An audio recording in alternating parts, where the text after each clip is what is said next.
আপুরা আজকে দেখেন কত সুন্দর একটা চা বানাবো, তাও আবার দুধ চা।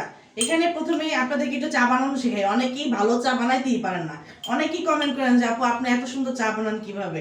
এখানে প্রথমে আমি একটা কাপের ভিতরে 1 কাপ চায়ের জন্য আমি 2 কাপ দিয়েছি, 2 চামচ দিয়েছি চিনি, আর 3.5 চামচ দিয়েছি হচ্ছে গুঁড়া দুধ।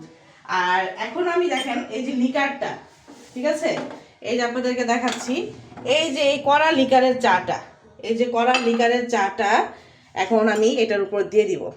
বিসমিল্লাহির রহমানির রহিম বলে দিয়ে দিচ্ছি। বিসমিল্লাহির রহমানির রহিম।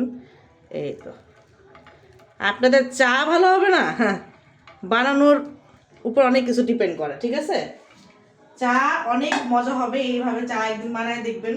অনেকেই কি করে চা পাতা মা পাতা দুধ টুধ সব কিছু একসাথে জাল দেয়, এটা হবে না। এই দেখেন চায়ের কালার দেখছেন, লিকার দেখেন, লিকার যত লিকার তত বেশি মজা দুধ চা। এই দেখেন কি টেস্ট, কি কালার, উফ, দেখে মনে হচ্ছে চার ভিতরে একটা ডুব দিয়ে দিই, সুইমিং পুলের মতো একেবারে।